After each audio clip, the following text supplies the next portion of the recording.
The energy mix into 2030, alternative fuels, and the challenges of decarbonisation are key topics facing the shipping industry, and these are just some of the issues you'll be hearing about today from Intertanko on the Seatrade Maritime Podcast. Hi, this is Marcus Hand, editor of Seatrade Maritime News here, and in this episode we are in conversation with Tim Wilkins, Managing Director of Intertanko. Welcome to the podcast, Tim. Thanks, Marcus. Nice to see you again. Likewise. And firstly, could you just briefly introduce yourself and your role at Intertanko to our listeners? I'm Tim Wilkins, and I'm the Managing Director at Intertanko, based in London. Excellent. Now, Tim, you've been with Intertanko for quite a long while, but you've only just stepped up to the role of Managing Director at the start of the year. So how's this transition into the new role been going? Well, I'm only 10 weeks in, so I'm very much still in the transition. But it comes at a really interesting time. I've been thinking about this over the last 10 weeks and slightly beforehand as well. I spent 26 years with Intertanko, which is just over half of my lifetime with the association. So there's a little bit of self-reflection going on here. But more interestingly, I think, taking on this role, which is a hugely privileged role for anybody within the shipping industry. But it's a time of reflection as well, because Intertanko is celebrating 55 years in 2025. And we've been looking back to 1970, not just at Intertanko and how it's evolved and how it will evolve in the future, but also how the industry has evolved since 1970 and how, which directions it's taking. So how has the transition been? I think it's been a question of reflecting on the past and a question of looking at how we can adapt and remain agile into the future.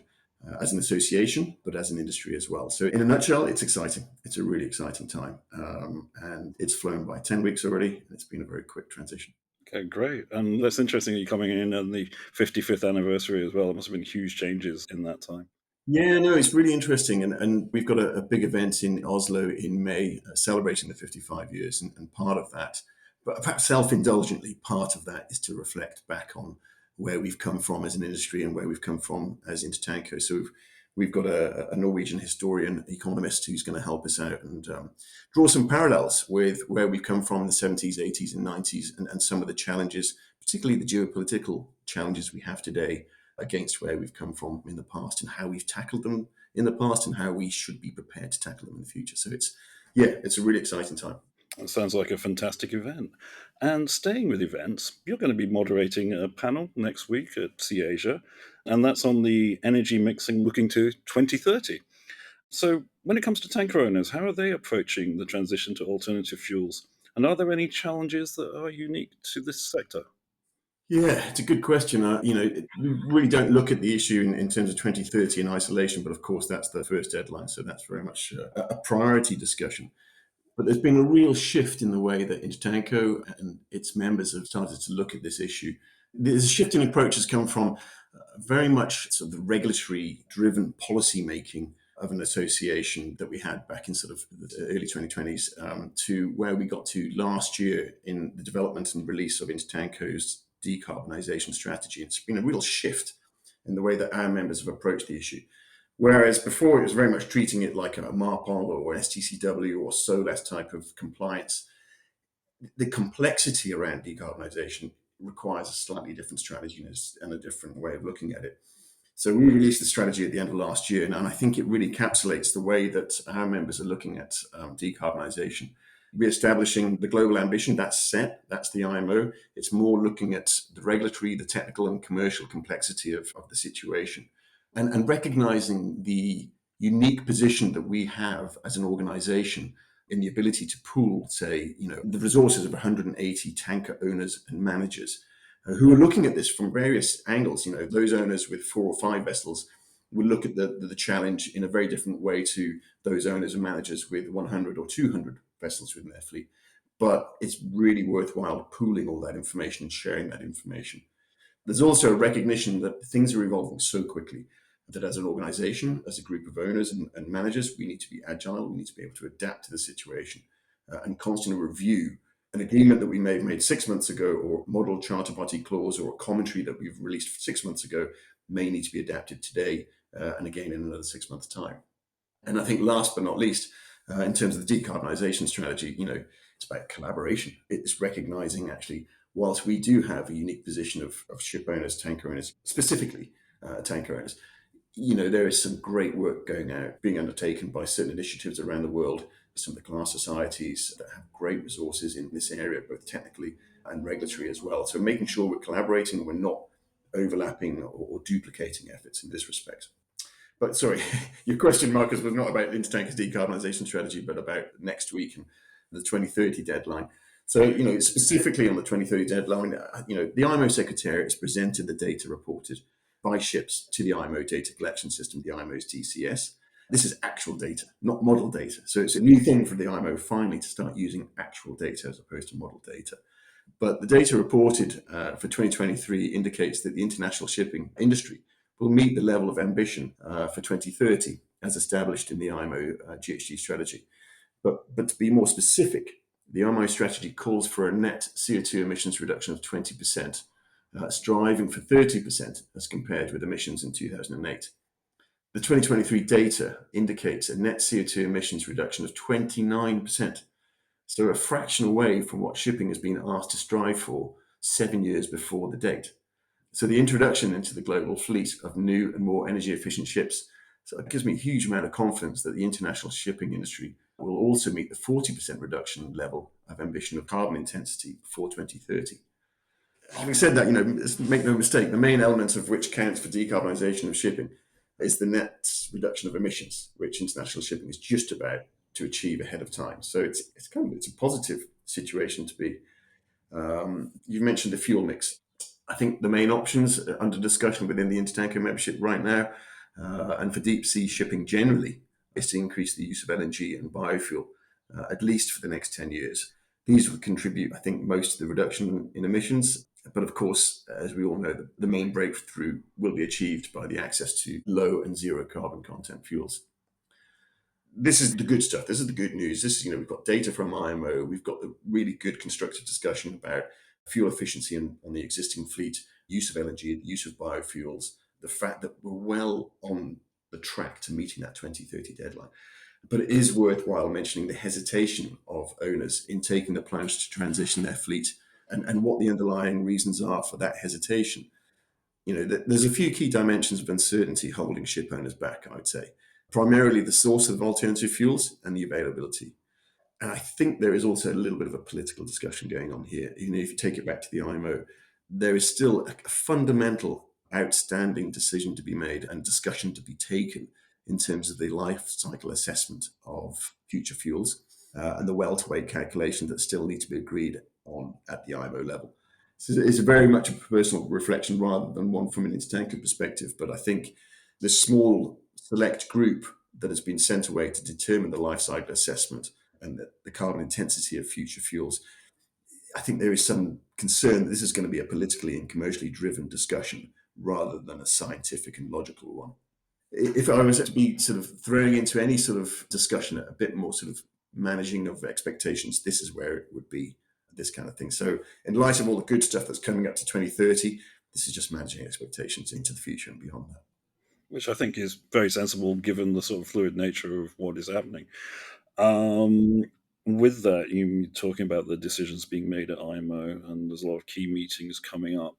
I mean, how confident as Intertanko are you that you're going to get a revised GHG strategy that's going to satisfy the demands of different parties and also kind of halt that, what we're seeing in terms of regionalisation of regulation for emissions?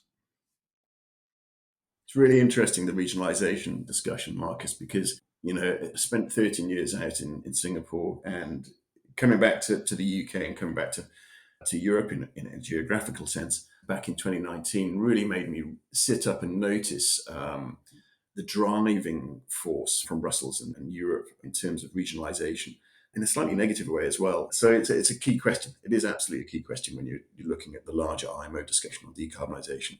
But, from an industry organisation, we can't predict what the IMO decisions will be, but we can simply support realistic and ambitious targets, which we are doing. I think regional regulations, yes, they might be a catalyst to prompt ambitious targets, but a fragmented regulatory regime is certainly detrimental to trade and can potentially create serious disruptions, as we know. I think, The IMO is finalising its midterm measures and its net zero regulatory framework at the moment, as we all know. This new IMO regulatory framework may include a sort of a monetary instrument as well. So it's all leading back to that sort of European feel to it. But the underlying hope, of course, is that the European Union, the European Commission will consider, adapting their ETS emissions trading scheme and their fuel EU maritime regulations to reflect those of the new IMO regulations. What we do know is the likelihood of them withdrawing these pieces of regulatory framework is unlikely. But what we have certainty on is that the Commission will do a review of its regulations by the end of 2027. We will certainly contribute to that with data from our members. And we hope that that review by Europe will lead to them adapting, as I said, ETS and fuel maritime to fit the global regime. I mean, if I'm going to try and be a bit more brief, which I'm practicing, but ultimately I think the regulatory compromises are going to be needed at the IMO level. And I think maybe in October we'll get to that point, maybe at MEPC 83 in April we'll get to that point. But we need to avoid division. And we need to be realistic from an Intertanko perspective and the industry in general. We can only provide input at this stage rather than influence the outcome. Tim Wilkins will be moderating a conference session on the maritime energy mix at SeaAsia held in Singapore from 25th to 27th March. Head over to sea-asia.com to sign up to attend SeaAsia free of charge. I think everyone does have to be realistic with these things, and I don't think you'd find many in the industry who'd argue against the idea that shipping needs global regulation because it's a global industry. Now, sort of moving forwards with that transition to alternate fuels, this sort of brings its own challenges on the seafarer side with new training, safety requirements. How is the sector and the tanker sector preparing for this? It's a good question and a fair question. I've already talked probably too much about Intertanko's decarbonisation strategy, but the transition to alternative fuels and the new training and safety requirements was at the forefront of our members' minds when they developed and released the Intertanko decarbonisation strategy. So to give you a bit of a snapshot as to what the strategy is, it's not a lengthy document and it's there publicly available on our website, but it has three focus areas. Commercial sustainability, looking at the economic side of things because of the complexity of this new legislation. The compliance side of things, of course, we've talked about IMO, we've talked about EU, but the first and foremost within the focus areas of the strategy is the seafarers and ensuring a sustainable and just transition and training for the use of alternative technologies. So the technology is changing as well as the fuel, and including sort of risk management and emergency response procedures and making sure that we have those in place as we move forward and into this new world of alternative fuels and fuel mix. I think being tanker specific, well, I think the challenge for training is very much common across all ship types. But as I've mentioned before, the tanker sector is accustomed to addressing the challenges posed by bulk liquids, which is the likely form of the new near zero fuels. Currently, ships have access to and use fuel oils, LPG, LNG. Let's be honest, very few use methanol and ammonia as fuels. Those that use it, namely the tankers, are simply carrying methanol and ammonia as cargoes. So this means there is not a great deal of experience of using net zero fuels, but on the other hand, there is a certain degree of expertise and experience within the Intertanko membership in terms of the cargo aspect of these. Perhaps shifting the discussion point a little bit. I mean, adapting and acquiring new skill sets will be key, of course, but I think without regulatory clarity and availability, eligibility clarity, I don't think it's possible to decide on new ship designs and equipment necessary to identify the skill sets and competencies that seafarers will have to take on. I think, training of seafarers will be extremely important, of course, but the largest challenge is the total lack of production of green methanol and ammonia right now. You can train seafarers as much as you can, but ships built today are still equipped with engines and systems for traditional fossil fuels. So it's really sort of building up that experience is going to take some time, and we just need the transition to happen quicker. You mentioned the regulatory part there and the issues in terms of availability of fuel. So are we essentially waiting for the regulations now, the whole decision at IMO, and where that leads us then? Yes and no. I mean, we have got some clarity, of course. For shipping, the IMO has set a pathway for reducing GHG emissions from international shipping. That pathway is set. So we have some knowledge we can prepare in that set. We've also We've almost concluded the initial stage, which is the short-term measures, and we've got a reasonable success from the short-term measures. As I talked about earlier on, if you look at the way that we're likely to meet and exceed that 2030 sort of ambition, you talk about sort of sitting and potentially waiting for the IMO. Yes, there's a huge political decision to be made, and the industry, we can be at that table, we can have that discussion, we can add information, data, but influencing that discussion is going to be a little bit of a challenge. I would draw attention to not just the IMO, but some of the concerns that lie outside of the IMO. When you look at the midterm and long-term measures, there will be a huge amount that depends on actions that need to be taken outside of the IMO regime. So action at a sort of national, international level, going beyond what the IMO regulatory framework can achieve. I think you know where I'm going in terms of the provision of alternative fuels and going outside of the IMO regime. That's where we need support. That's where I think the governments need to step up and say, okay, this goes beyond what ship owners can do. We talk about fuel suppliers, we're talking about refiners and everybody else in that chain. So yes, we as an industry representing ship owners and tanker owners will be looking at IMO, but that concern still lies. What about beyond IMO? Okay, fair enough. So, yeah, there's a lot of work that needs to be done, and I'm sure we'll be coming back to talk about these in the future, and we'll be next week as well at Sea Asia. Now, I actually want to come back to the issue of seafarers and take a sort of slightly different tack. I've noticed that Intertanko and other industry organisations have been quite sort of vocal on the fair treatment of seafarers, including areas such as criminalisation and access to shore leave. Can you tell our listeners why are these issues in focus now, and what would Intertanko like to see being done? We talked about Intertanko's work on various levels, decarbonisation strategy, and in fact, we've just launched our Seafarers initiative as well, looking at retention of seafarers in the future and making sure we have skill sets and seafarers available for the tanker sector specifically into the future. But your specific element is on fair treatment of seafarers and criminalisation and access to shore leave and so on and so forth. I think that's really, really important to the work of the organisation. We've been leading on this, and the approach to have seafarers recognised as key workers in particular. We're several years after the pandemic, but, we still need to reflect on the fact that, seafarers are the ones that kept the global economy going during the pandemic and demonstrated their professionalism throughout. And they should be treated as fairly as any other transboundary worker, such as, aircrew. But too many seafarers these days, as we see feedback from the industry and globally as well, too many seafarers are very much caught up in court proceedings, are being jailed following the discovery of contraband on board. You reflect on this and you can't help but compare that, no airline crew is responsible for the discovery of drugs in their cargo. And so this principle should be applied to the ship staff as well. So that's one area in terms of fair treatment. But then you look at the well-being and the quality of life on board as well, and you look at shore leave. It seems like such a fundamental right, allowing the opportunity for a seafarer to take some time out from the confines of the ship. Seafarer's contract will likely last for several months, and the ability to go ashore, see some other people, relax, and just purchase some simple groceries can have a huge boost to the mental well-being of that person. So surely it should be something that we should be focusing on and something that we can deliver as an industry. Last point, because you mentioned, I think you mentioned in your question, other industry organisations, and I think it's a valid point because we represent the tanker industry, of course, and it goes way beyond just tankers. You've come across the roundtable of shipping associations, which is BIMCO, ICS, Intercargo, and ourselves at Intertanko. Just 4 weeks ago in Athens, the chairs of the four associations met and reaffirmed their commitment to dealing with the fair treatment of seafarers. It's recognising the fact that it goes beyond any single organisation, and this is a key point for collaboration. So, I think your question was absolutely spot on to talk about the industry as opposed to just Intertanko. Yeah, I think it's excellent that focus is being made. And I think one thing you did make the comment though about sort of retention and bringing people into the industry.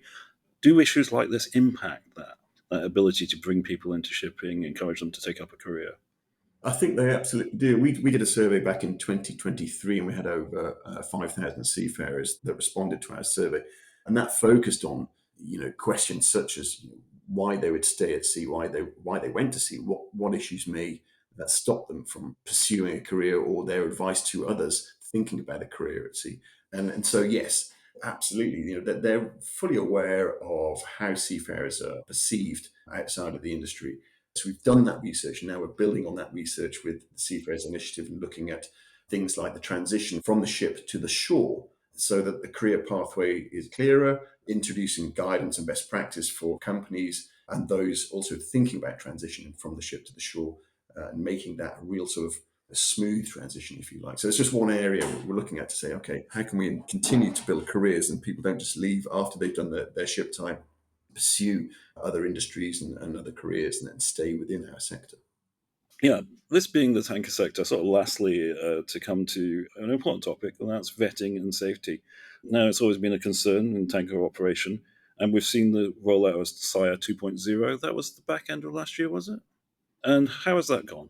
It's becoming a bit of a theme of this podcast collaboration, but let's start from the beginning because I think the rollout of SIRE 2.0, I think it's been a great example of collaboration, both collaboration between industry organizations, which is OCIMF, OCIMF, and Intertanko, as well as collaboration between Intertanko's members.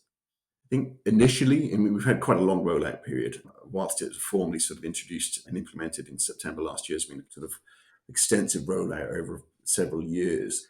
And I think initially there were a huge number of concerns before the rollout of SIRE 2.0, such as the use of tablets being accepted at terminals or inspectors themselves not being well enough prepared for the new inspection regime. But we worked extremely closely with OCIMF and their members. We provided continuous feedback, which was well received because it was always constructive, always collaborative. So during that trial period, we kind of overcame some of those initial concerns that we talked about. Broadly speaking, I think SIRE 2.0 and the inspection regime does make a positive contribution to safety improvements, in particular SIRE 2.0, because more crew members are now actively involved in the inspection process itself. And secondly, I think the amount of data that is now being made available to the members of OCIMF through SIRE 2.0 is rising rapidly. So I think that will also contribute to sort of the general improvement of safety on board. Just to comment on collecting data, and it's one of the areas talking about in terms of collaboration. It's a great strength that we're trying to tap into as an organisation. It's not just data on vetting and safety, data on various aspects, whether it's decarbonisation, your environmental performance, safety, seafarers, and everything. But this is a great example. So since the rollout in September last year of SIRE 2.0, we've been collecting data from Intertanko's members. And bear in mind that this information and this data is highly sensitive. It's commercial data, so we have to treat it with a huge amount of respect and care. But at the same time, that collaboration, that desire to collaborate and share information by Intertanko's members has been such that we've received now feedback from over 760 inspections with around 5,200 observations. So this is since September last year.